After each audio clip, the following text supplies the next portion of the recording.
Bienvenidos a esta nueva exploración. Hoy tenemos sobre la mesa, un montón de fuentes interesantes que nos pintan un cuadro de contrastes, la verdad. Sí, bastante llamativo. Por un lado, el tema de OpenAI, su ascenso, que parece casi de ciencia ficción, ¿no? Y por otro, los mercados financieros, que van a su aire, parece que ignorando noticias económicas que no son tan buenas. Exacto. Y luego, tocaremos algunas cosas de actualidad, política, económica, Brasil, Argentina, Francia, Colombia, un poco de todo. La idea es, intentar desgranar un poco estos temas, ver las conexiones, si las hay, y sacar las ideas clave de las fuentes que manejamos. Mm, ¿Qué hay detrás de estas valoraciones tan bestias en tecnología? ¿Y por qué esa desconexión, al menos aparente, entre la bolsa y la economía más real, digamos? Vamos a intentar entenderlo. eso es. Vamos a meternos con las fuerzas que están detrás de esa valoración de OpenAI, que es de récord también, que lleva a los inversores en Europa a seguir optimistas en bolsa, aunque los datos macro no acompañen del todo. Claro, Y luego cómo afectan decisiones políticas, tensiones diplomáticas, a sitios muy concretos, como por ejemplo el sector de las flores en Colombia, que es súper importante allí. No solo el qué, sino el por qué. perfecto. Pues, si te parece, empezamos por el gigante, por OpenAI. Las fuentes hablan de una valoración que ha llegado a 500.000 millones de dólares. Espectacular. Medio billón. Es que supera a pesos pesados como SpaceX. Y lo más fuerte es que hace solo un año, ¿de cuánto hablábamos? 160.000 millones. Sí, por ahí andaba. El salto ha sido brutal. ¿Y a qué se debe? ¿Qué ha pasado? Bueno, a ver, son varias cosas. Lo principal son las expectativas. Unas expectativas enormes sobre lo que puede llegar a ser la inteligencia artificial generativa. Claro, el futuro. Exacto. OpenAI, con ChatGPT como su gran producto estrella, pues es la que mejor encarna esa promesa ahora mismo. Y eso se refleja en proyecciones de ingresos, que se habla de más de 20.000 millones para este año. Aunque, ojo, todavía no genera beneficios netos. Ah, importante detalle. Sí. Y a eso le sumas la inversión masiva que se está haciendo en toda la infraestructura que necesita la IA. Centros de datos gigantescos, los microprocesadores más avanzados, plataformas de computación. Se está construyendo, digamos, la base para ese futuro. Y eso, pues, tiene una valoración altísima. Mencionan las fuentes algo de una venta de acciones de empleados que fijó un valor en 6.600 millones.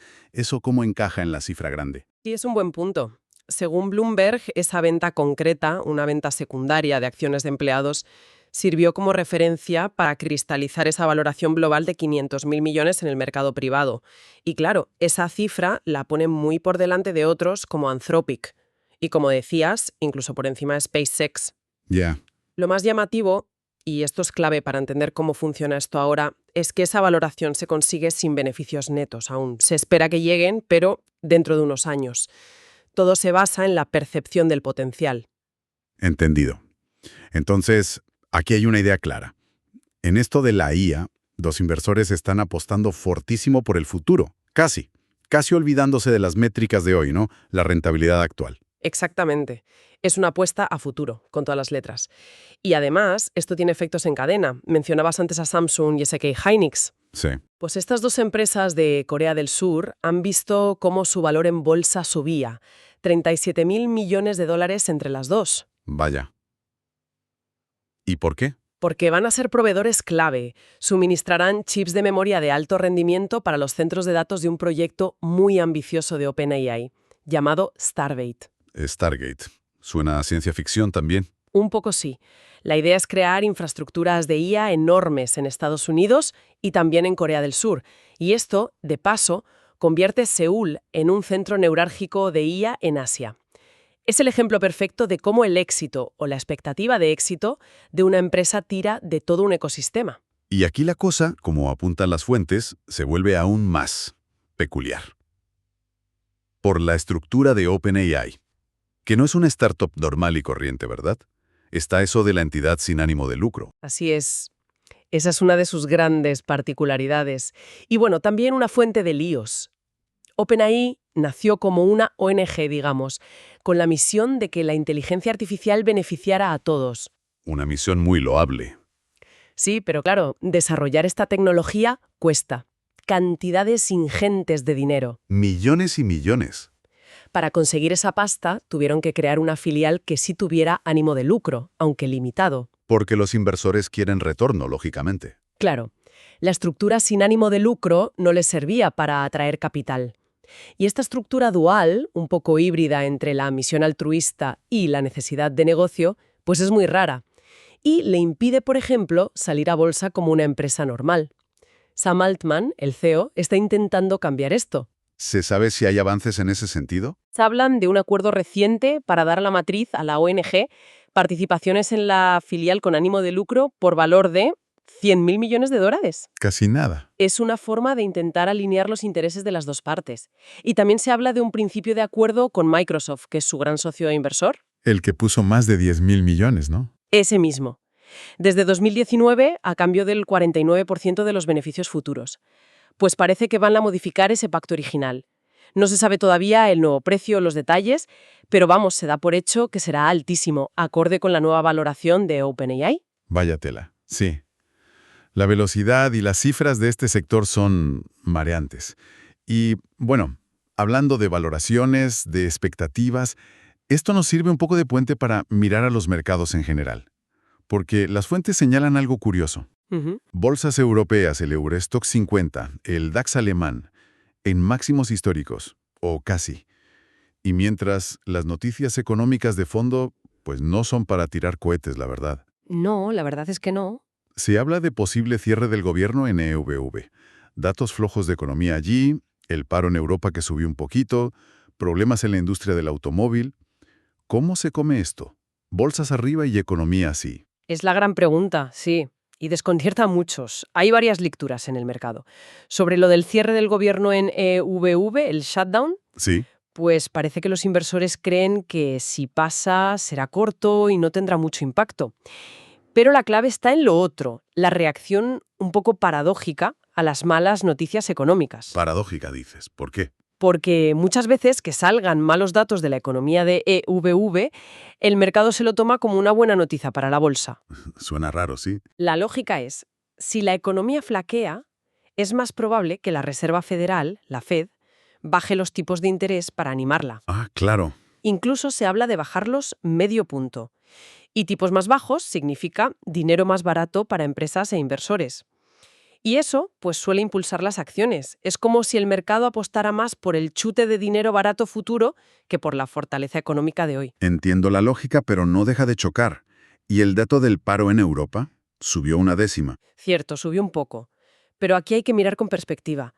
La tasa de paro actual en la eurozona, aunque haya subido esa décima, es más o menos la mitad que hace 15 años, cuando estábamos en plena crisis financiera. ¿Visto así? Claro, esto sugiere algo importante.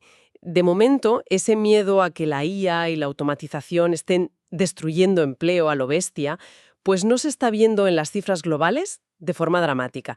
Parece más bien que el empleo se está recolocando. Se crean unos sitios, se destruyen otros. O sea que la visión apocalíptica sobre IA y empleo por ahora no se confirma. Por ahora, los datos generales no la apoyan. Y hay otro factor para el buen comportamiento de índices como el DAX alemán, algo parecido a lo que pasa en Estados Unidos con las 7 magníficas. Las tecnológicas, ¿no? Exacto. Un grupito de grandes empresas tecnológicas europeas que van muy bien, tienen buenas perspectivas, pues tiran mucho del índice hacia arriba. Y eso puede como maquillar los problemas de otros sectores más tradicionales dentro del mismo índice. Vale, o sea, IA disparada, mercados esperando dinero barato, tirón de las tecnológicas. Pero luego está el oro. Las fuentes dicen que el oro, que siempre ha sido el refugio cuando había miedo y caían las bolsas, también está en máximos. Sí, eso es muy llamativo. Sube a la vez que las bolsas y que las criptomonedas. ¿Se han roto las reglas o qué pasa? Más que romperse, igual están cambiando. O revelando algo más profundo. Lo que vemos es una inflación generalizada de activos financieros. Inflación de activos. Sí. Cuando cosas tan distintas como acciones, oro y criptos suben de precio a la vez, si los mides en dólares o en euros, es una señal potente. Sugiere que los inversores confían cada vez menos en el valor de las propias monedas. Del dólar, del euro, el dinero fiduciario. El dinero que no está respaldado por oro, sino por la confianza en el gobierno y el Banco Central. Exacto. Es como si el metro con el que mides las cosas, el euro o el dólar, se estuviera encogiendo. Y claro, todo parece más grande. Entiendo. Y esa desconfianza no es solo hacia los bancos centrales y si controlarán la inflación, también es hacia los propios gobiernos, su gestión, su deuda. Lo vemos en que los bonos de los países están cayendo de precio. Parece que el mercado confía más en la capacidad de las grandes empresas privadas para generar valor que en la de los estados. Curioso. Y los que ya no confían en nada del sistema financiero, ni público ni privado, pues se van al oro, el refugio físico de toda la vida. Muy interesante esa visión de la desconfianza de fondo como motor. Y quizá esa desconfianza en instituciones o decisiones políticas conecta con algunas noticias concretas que traemos de varios países. Si quieres, empezamos por Brasil. Allí el Congreso ha aprobado algo importante en impuestos. Sí, han dado luz verde a una exención en el impuesto sobre la renta para la gente que gana hasta 5.000 reales al mes, que son unos $940. Que no está mal. Es una subida importante del mínimo exento. Antes estaba en 3.000 reales. La intención política parece clara. Es un guiño a la clase media trabajadora, que es una base electoral importante para Lula da Silva. Se calcula que podría beneficiar a unos 16 millones de brasileños para 2026, si finalmente se convierte en ley. ¿Y de dónde sale el dinero para compensar esa menor recaudación? Ahí está el quid de la cuestión. Para compensar, el plan es subir los impuestos a los que ganan más. Concretamente, a los que superan los 50.000 reales al mes, unos $9.400. Y eso, imagino, no ha gustado a todos. Pues no. Como era de esperar, esta parte ha generado bastante resistencia en círculos empresariales, inversores, los sectores con más ingresos. Lógico. Vale, pues de Brasil nos vamos a Argentina. Las fuentes dicen que el FMI le está mandando mensajes bastante claros al gobierno de Milei. Correcto. El Fondo Monetario ha insistido públicamente. Necesita que el gobierno argentino consiga apoyo político dentro del país. Un apoyo amplio y sostenido para sacar adelante sus reformas económicas. Que son bastante. Profundas. Muy profundas. Y es interesante que el FMI mencione que ve bien el apoyo financiero que Estados Unidos le ha prometido a Argentina. La portavoz del FMI, Julie Kozak, usó palabras como compromiso inquebrantable con el ancla fiscal. O sea, controlar el gasto a rajatabla. Exacto. Disciplina fiscal estricta. Y también insistió en que necesitan un marco monetario y cambiario sólido para acumular reservas y, sobre todo, bajar esa inflación desbocada que tienen. Hay que recordar que hay un acuerdo de por medio, ¿no? Sí, un acuerdo de facilidades extendidas de abril por 20.000 millones de dólares. Ya les han dado 14.000. El mensaje es claro. Seguid con las reformas y buscad apoyos, o el dinero podría dejar de fluir. La presión es alta, sí. Y mientras, en Europa, en Francia, la presión es de otro tipo, la de la calle.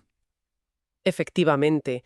Allí, sindicatos y plataformas ciudadanas han convocado más huelgas y manifestaciones. Protestan contra recortes y lo que llaman políticas de austeridad del gobierno de Macron. ¿Qué piden concretamente?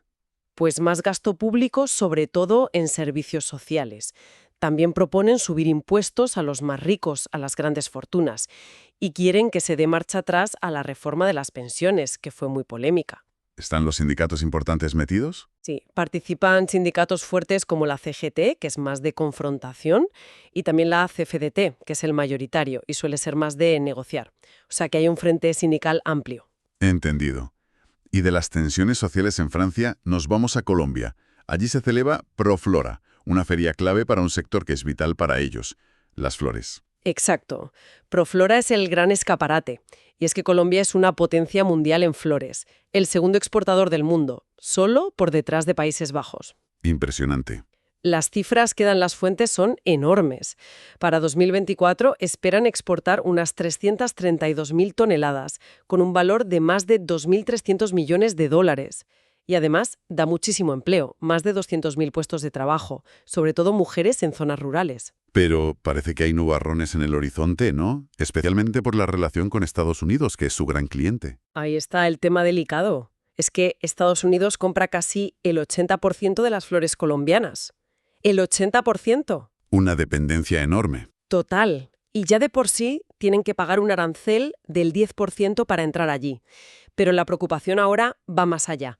Hay miedo, según las fuentes, a que las tensiones políticas entre el gobierno de Petro y figuras de EUS como Trump, O incidentes como lo de la visa de Petro. exacto, como la revocación de la visa después de unos comentarios sobre el ejército estadounidense, pues temen que todo eso acabe afectando al comercio, que pongan más barreras, sanciones, alguna represalia. Vamos, que la política internacional puede marchitar las flores. Pues sí, así de directo. Los productores intentan mantener la calma, el business as usual, la diplomacia comercial, pero reconocen que el ruido político les afecta. Hay una cita muy buena en las fuentes de un representante del sector que dice que el negocio de las flores depende tanto del clima meteorológico como del clima diplomático. Muy gráfico. Una dependencia muy frágil. Mucho. Vale. Y ya casi para terminar, una nota muy breve que también traen las fuentes sobre riqueza individual, pero que conecta con lo de las valoraciones extremas. Sí, es una anécdota pero muy llamativa. Elon Musk, según Forbes, durante un breve momento fue la primera persona de la historia cuyo patrimonio estimado llegó a los 500.000 millones de dólares, medio billón, Medio billón una sola persona. impulsado sobre todo por la subida de las acciones de Tesla. Luego bajó un poquito a 499.000 millones o así, pero sigue siendo de lejos la persona más rica del mundo para Forbes. Otro reflejo de cómo la valoración de la tecnología está concentrando riqueza. Bien, pues hemos tocado muchos palos.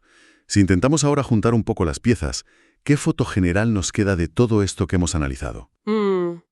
Vemos por un lado esta fiebre por la inteligencia artificial, con OpenAI como símbolo y unas valoraciones que desafían la lógica financiera de siempre. Sí. Por otro, mercados de bolsa que parecen ir por libre, ignorando datos económicos que no son buenos. Y mientras, el oro subiendo, lo que sugiere, como decías tú, que la confianza en el dinero tradicional se está erosionando. Es un panorama complejo, sí, lleno de señales que parecen contradecirse. Es el punto donde choca la tecnología, que lo cambia todo, las expectativas de futuro, con la economía real de hoy y las tensiones políticas de siempre. Y la conexión existe, aunque no lo parezca, entre la valoración de una startup en California, la confianza mundial en el dólar y el precio de unas rosas colombianas en un supermercado de Miami. Esa conexión es real y muestra lo interconectado que está todo. Y esto nos deja una pregunta flotando, ¿no? Algo para que le demos vueltas. En este mundo donde el valor parece cada vez más desconectado de los beneficios de hoy y más ligado a promesas futuras o, curiosamente, a la desconfianza en el propio sistema, ¿cómo de sostenible es esto a largo plazo? Buena pregunta. ¿Y qué nuevas dinámicas de poder, de riesgo y quizá también de oportunidad está creando todo esto? Ahí queda, para reflexionar. Alphatec, llevamos tu negocio al futuro.